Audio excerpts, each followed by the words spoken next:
다 함께 성경 봉독하겠습니다. 에베소서 5장 1절, 2절 말씀입니다. 우리 지난주와 동일한 본문입니다. 합독하도록 하겠습니다. 에베소서 5장 1절, 2절입니다. 그러므로 사랑을 받는 자녀같이 너희는 하나님을 본받는 자가 되고 그리스도께서 너희를 사랑하신 것 같이 너희도 사랑 가운데서 행하라. 그는 우리를 위하여 자신을 버리사 향기로운 제물과 희생 제물로 하나님께 드리셨느니라. 아멘. 지난주에 이어서 오늘도 사랑하며 살기에도라는 제목으로 말씀을 나누겠습니다. 오늘 본문 말씀을 요약하면 하나님을 본받아 서로 사랑 가운데서 행하라는 것입니다. 그러면 우리는 어떻게 하나님을 본받아 사랑 가운데서 행할 수 있겠습니까?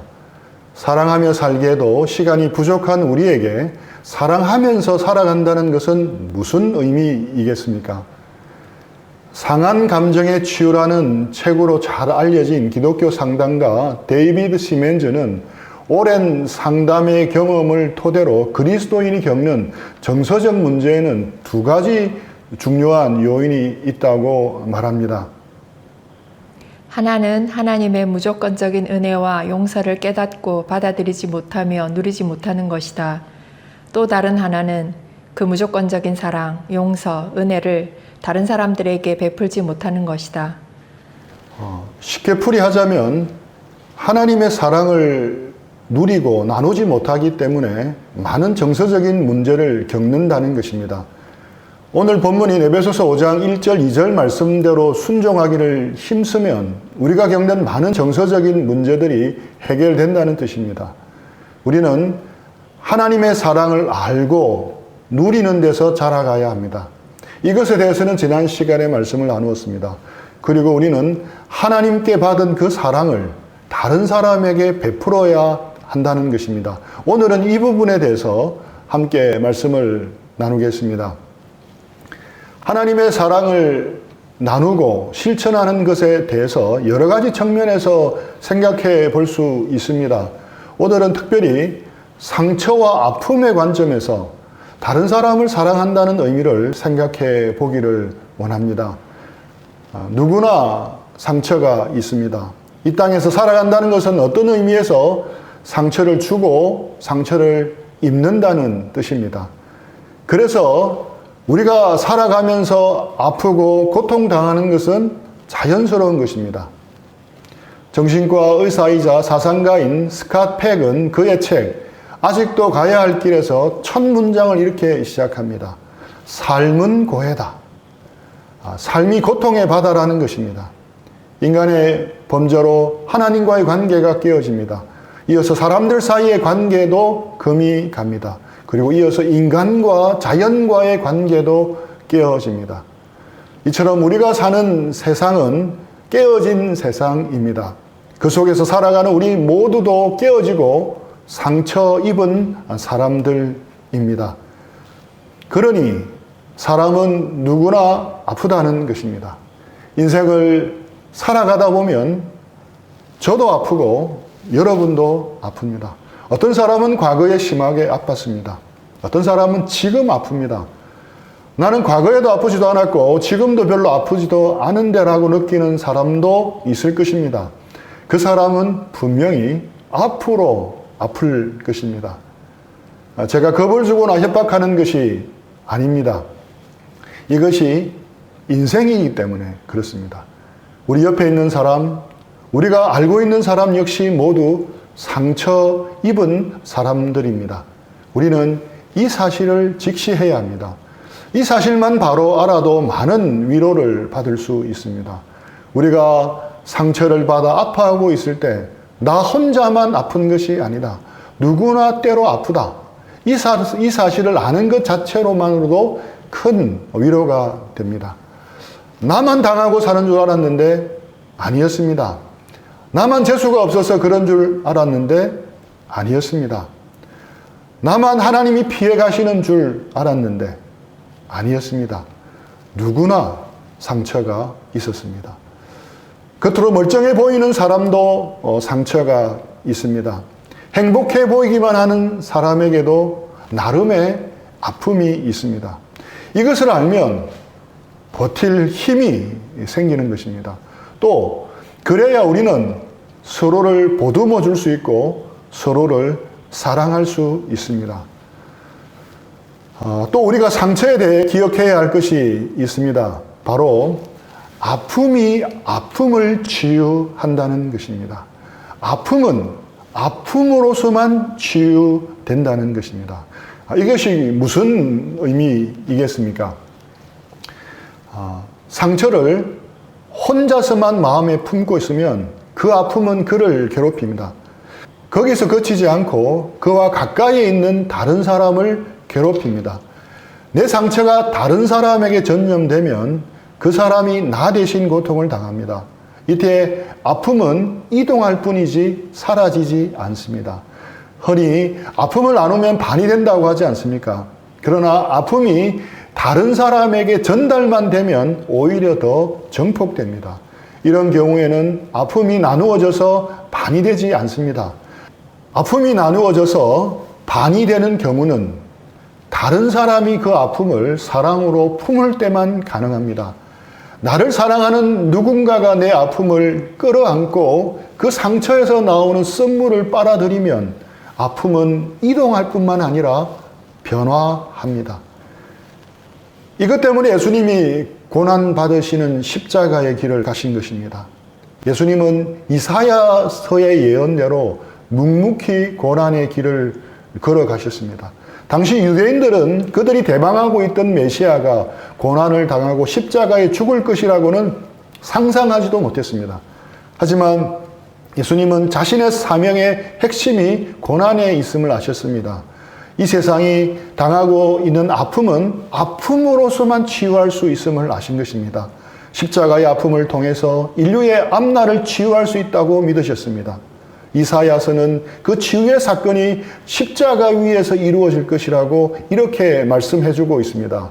이사야 53장 5절 6절 말씀입니다. 그가 찔림은 우리의 허물 때문이요 그가 상함은 우리의 죄악 때문이라. 그가 징계를 받음으로 우리는 평화를 누리고 그가 채찍에 맞음으로 우리는 나음을 받았도다. 우리는 다 양 같아서 그릇 행하여 각기 제 길로 갔거늘 여호와께서는 우리 모두의 죄악을 그에게 담당시키셨도다. 예수님은 자신이 받는 찔림과 상함과 징계와 채찍으로서 사람들의 상처와 아픔을 해결할 수 있다고 믿으셨습니다. 그래서 성부 하나님께 순종하여 십자가의 길, 그 아픔의 길을 묵묵히 걸어가셨습니다. 이 땅의 모든 상처 입은 사람들의 상처에서 나오는 쓴물을 한 방울도 남김없이 받아내신 것입니다. 그 아픔은 예수님의 사랑과 결합하여 변화를 이루어내었습니다. 누구나 주님 앞에 나아갈 때 그것을 누릴 수 있습니다. 우리가 예수님의 십자가 앞에 머리 숙여 주님, 제 상처와 아픔을 내어놓습니다. 저를 불쌍히 여겨 주소서라고 기도할 때 여전히 살아있는 그 십자가는 우리의 아픔을 빨아들여 변모시켜 주시는 것입니다. 그러므로 십자가를 아는 사람이라면, 그 은혜를 경험한 사람이라면 이제부터 작은 거룩한 꿈이 생깁니다. 때론 무모한 도전처럼 보이는 꿈이 생깁니다. 바로 예수님이 가신 그 길을 흉내내는 것입니다. 그 길을 따라 사랑을 실천하는 겁니다. 먼저 가족들에게 그 사랑을 실천하려고 합니다. 나아가서 가족의 경계를 넘어서 하나님이 나에게 붙여주시는 사람들에게 그럴 수 있기를 꿈꾸는 것입니다. 누군가의 상처를 치유하기 위해 겪지 않아도 될 아픔을 겪는 것이야말로 하나님이 우리를 향해 꿈꾸고 계신 것입니다. 하나님이 가장 보고 싶어 하는 모습입니다. 선교가 무엇입니까? 목회가 무엇입니까? 사역이 무엇이겠습니까? 다른 사람의 치유와 회복을 위해 내가 겪지 않아도 될 그 아픔을 대신 감당하는 것입니다. 오늘 원로 목사님이 산책을 하다가 속이 시커멓게 썩은 고목나무를 보셨습니다. 그분은 그 앞에서 한참을 서 있더니 너는 목회도 하지 않았는데 왜 그렇게 속이 썩어버렸니? 그 나무에 이렇게 말씀하시더랍니다. 목회는 속 썩는 겁니다. 사역도 속이 썩는 겁니다. 다른 사람을 사랑하는 것도 속 썩는 일입니다. 다른 사람의 치유를 위해 속을 썩고 있다면 목사가 아니라도 사역자가 아니라도 목회를 하고 있는 것이고 사역을 하고 있는 것입니다. 사랑을 하고 있는 것입니다. 가정에서 사춘기 자녀를 받아내며 자신과 기질이 다른 자녀들을 품고 녹여내는 것도 목회요, 사역이요, 사랑입니다. 직장에서 거칠고 이기적인 동료와 상사들을 품어내려고 애쓰는 것도 사역이고 사랑입니다. 교회에서 책임 맡아 여러 사람들의 요구와 불평을 들어가면서 섬기는 것도 사랑입니다. 우리 모두를 위해 속썩으신 하나님, 우리를 위해 선물을 삼키신 예수 그리스도를 기억하고 그 흉내를 내는 것입니다. 그것이 사랑입니다. 그렇게 흉내를 내다 보면 그것이 얼마나 귀한 일인 것을 알게 됩니다. 이렇게 행할 때 우리는 예수님의 사랑을 더 체험적으로 공감하게 됩니다. 그리고 그 예수님을 더 닮아가게 되는 것입니다. 그런 우리를 보시며 하나님은 기뻐하실 것입니다. 김영복 목사님은 사랑하는 사람은 누구나 아프다라는 책에서 이렇게 표현했습니다. 산소 하나가 수소 둘과 결합하면 물이 되듯 아픔과 사랑이 결합하면 성숙한 열매로 변모합니다. 영적인 화학 반응이 일어나는 겁니다. 이것이 영적인 능력이며 신비입니다. 자연적으로 산소와 수소는 만나기가 어렵습니다. 우리가 알듯이 수소는 이 세상에서 가장 가벼운 기체라서 위로 올라갑니다. 반면에 산소는 공기보다 더 무겁습니다. 그래서 공기 중에 산소는 아래로, 수소는 위로 올라가서 만날 일이 거의 없습니다. 산소와 수소를 동일한 공간에 강제로 주입하면 만날 수 있습니다. 설령 주입한다 하더라도 그저 산소와 수소가 화학 반응을 해서 물이 되지 않습니다. 왜 그렇겠습니까? 과학 공부를 조금 해보겠습니다. 이것은 나무와 산소가 동일한 공간에 있어도 나무가 타지 않는 원리와 똑같습니다. 나무가 산소와 반응하여 불타오르게 하려면 외부에서 에너지가 주어져야 합니다. 쉽게 말하면 장작에 불을 붙이려면 처음에 토치를 가지고 나무에 열을 가해야 합니다. 그 열에 의해서 나무에 불이 붙으면 그 다음부터는 나무가 산소와 적극 반응하는 것입니다. 우리가 중고등학교에서 배운 용어로 이것을 활성화 에너지라고 합니다. 마찬가지로 수소와 산소가 만나기도 힘들지만 설령 만난다 하더라도 두 기체가 반응해서 물이 되려면 외부에서 활성화 에너지가 주어져야 한다는 것입니다. 산소와 수소가 만나서 물이 되듯이 아픔과 사랑이 결합하여 성숙한 열매로 변모되고 영적인 화학 반응이 일어나기 위해서는 외부에서 힘이 주어져야 합니다. 그 힘이 무엇이겠습니까? 하나님께 받은 사랑입니다. 강력한 사랑의 에너지입니다. 먼저 하나님의 사랑을 받은 사람이 그 에너지를 줄 수 있는 겁니다.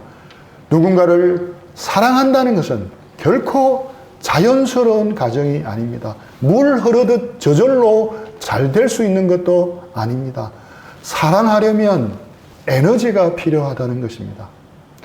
제가 지금 너무 어렵게 설명하고 있으니까 쉽게 정리해 보겠습니다. 우리가 다른 사람을 사랑한다는 것은 그의 상처와 아픔을 대신 감당해 주는 것이라 할 수 있습니다.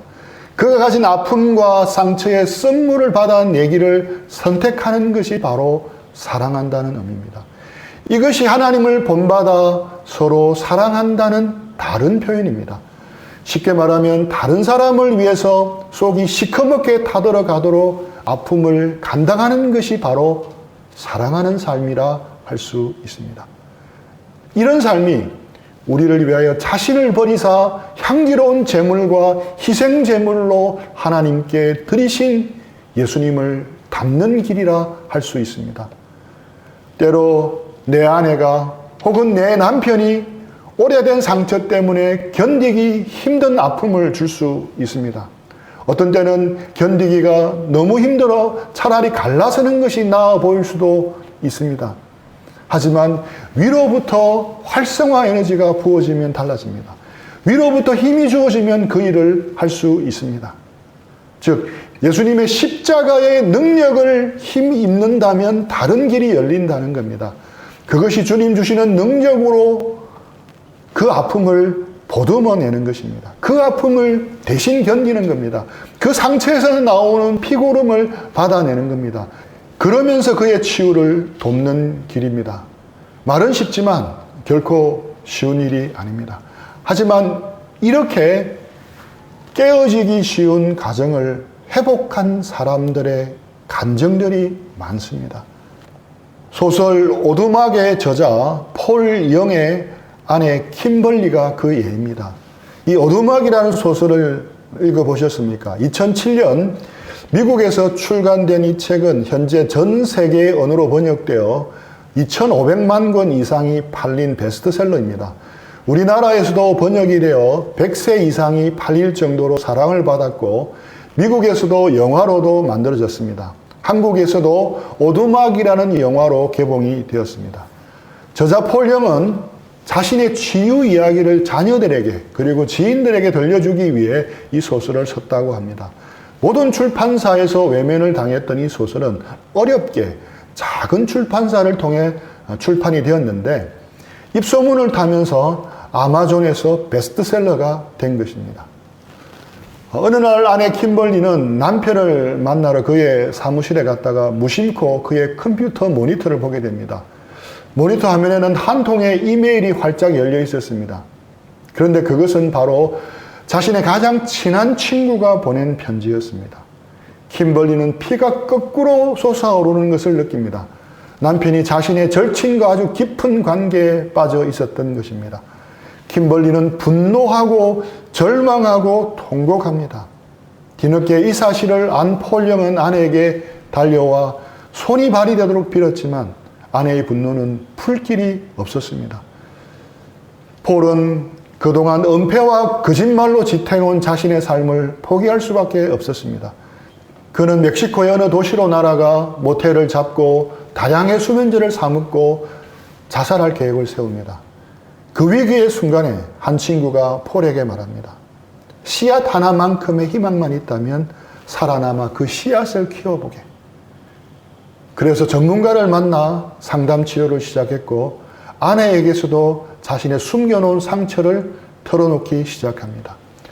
사실 폴 영은 교회 장로인 아버지로부터 어려서부터 가정폭력과 학대를 받은 상처가 있었습니다. 그는 아내의 마음을 돌이킬 수 있으리라고는 생각하지 못했습니다. 하지만 이것이 아내에 대한 참회의 과정이라 생각했습니다. 아내 킴벌리는 처음에는 배신감으로 치를 떨었고 남편의 얼굴을 보기도 싫었지만 남편의 진심 앞에서 서서히 마음을 엽니다. 그리고 마침내 남편의 치유를 위해 선물을 받아내기 시작합니다. 그렇게 하여 12년 만에 폴은 하나님의 은혜와 아내의 인내 그리고 자신의 꾸준한 노력을 통해 상처에서 치유를 받았습니다. 그리고 다른 사람의 치유를 위해 이 소설 오두막을 쓰게 되었습니다. 만일 킴벌리가 배신감과 분노와 절망에 압도되어 그대로 이혼으로 끝냈다면 어떻게 되었겠습니까? 폴 영은 지금도 여전히 비관 속에서 하루하루를 나고자로 살 것입니다. 아내 킴벌리도 우울의 늪 속에서 힘겹게 살고 있을지도 모릅니다. 소설 오두막을 통해 치유를 경험하고 신앙의 새로운 눈을 뜨게 되었다는 독자들의 반응도 존재하지 않을 것입니다. 이처럼 어떤 사람에게 향기가 배어놓을 때 그 사람에게는 가슴 속에 잘 익은 상처 하나쯤이 있다는 겁니다. 이것은 경험적으로 확인할 수 있는 것들입니다. 우리가 가진 모든 상처가 하나님의 사랑으로 하나하나 향기로운 꽃 향기로 변모되기를 축복합니다. 마지막으로 어떤 한 형제의 이야기를 하고 말씀을 마무리하겠습니다. 그 형제가 만나서 돕는 신입생은 다소 시골스러워 보였습니다. 나중에 안 것은 부산 변두리 출신이라고 들었습니다. 그 신입생은 다소 불안하게 보였고 소심하게 움츠러들어 있었습니다. 늘 근심의 그늘이 있는 얼굴이었습니다. 그리고 무뚝뚝해 보였습니다. 말도 조금씩 더듬는 듯이 보였습니다. 복음을 전했을 때 관심을 보인 것 외에는 별 희망이 보이지 않았습니다. 집중해야 될 사람처럼 보이지 않았습니다. 하지만 그 형제만은 달랐습니다. 그 신입생을 끔찍히 아꼈습니다. 축구를 좋아하는 것을 보고 축구를 열심히 같이 해주었습니다. 테니스 수업에 라켓이 필요하다는 것을 보고 라켓을 구해다가 빌려주기도 했습니다. 장학금에 대해 관심이 많다는 것을 알고 열심히 설명도 해주었습니다. 일부러 학점을 잘 받고 공부를 잘하는 다른 형제들을 소개해 주기도 했습니다. 매주 만나러 가는 날에는 정말 열심히 기도하고 준비했습니다. 다른 형제들이 옆에서 볼 때 안쓰러울 정도로 정성을 쏟아붓고 있었습니다. 크게 좋아 보이지도 않고 문제가 많아 보이던 신입생에게 저토록 퍼부어주다간 나중에 크게 실망하게 될까 염려가 될 정도였습니다. 교제하러 갈 때마다 매점에 들러 푸짐하게 과자랑 음료수를 준비해 갔습니다. 그 형제도 그리 넉넉하지 못해 변변한 옷 하나 사입지 못할 정도였습니다. 집에서 보내준 돈으로 생활비를 내고 나면 그렇게 넉넉하지 못했습니다. 자신을 위해서는 음료수 하나 제대로 사 먹지 않는 그 형제는 그 신입생 녀석이 간식을 좋아한다며 늘 풍성하게 준비했습니다. 신입생 그 녀석은 더 가난해서 그런지 뭐든 잘 먹었습니다. 그 형제는 매일 밤마다 그 신입생을 위해 간절히 기도했습니다. 같이 방을 쓴 다른 형제들은 그 신입생을 보지는 못했지만 이미 이름도 알고 있을 정도였습니다. 캠퍼스 전체 모임에서 그 형제가 데리고 온 그 신입생을 처음 보았는데 좀 실망스러웠습니다. 숫기도 없어 보이고 불안해 보였습니다. 다른 형제들과도 잘 어울리지 못하는 것처럼 보였습니다. 오랜 감으로 제대로 잘 성장할 것 같이 보이지 않는 친구였습니다. 하지만 그 형제의 눈에는 콩깍지가 씌워져서 그런지 독생자와 같이 사랑스러운 존재가 그 녀석이었습니다. 옆에서 보니 그 형제는 그 녀석을 위해 정말 아낌없이 내어주는 나무였습니다. 시간도 물질도 자존심도 모두 다 내어놓고 섬기는 듯 했습니다. 사실 그 형제도 여러 아픔들이 있었지만 예수님을 만나고 아픔을 치유받은 것에 감사해서 기쁨으로 그 일을 하고 있었던 것입니다. 그렇게 그의 여름이 지나고 가을이 지나고 겨울이 오고 다음에 새봄이 오고 새학기가 되었습니다. 그리고 또다시 여름이 지나고 가을이 오고 겨울이 오고 새봄에 새학기가 시작되었습니다. 캠퍼스의 시간은 그렇게 흘러갔습니다. 그 사이에 교제 가운데 많은 신입생들이 밀물처럼 몰려왔다가 썰물처럼 사라졌습니다. 그런데 이상한 일이 벌어졌습니다. 그 형제가 돕는 그 녀석만은 그래도 기특하게 남아서 자리를 지키고 있었습니다. 제자로 성장할 것 같이 보이지 않던 그 녀석은 졸업 후 주님께 헌신하고 캠퍼스 전도에 뛰어들었습니다.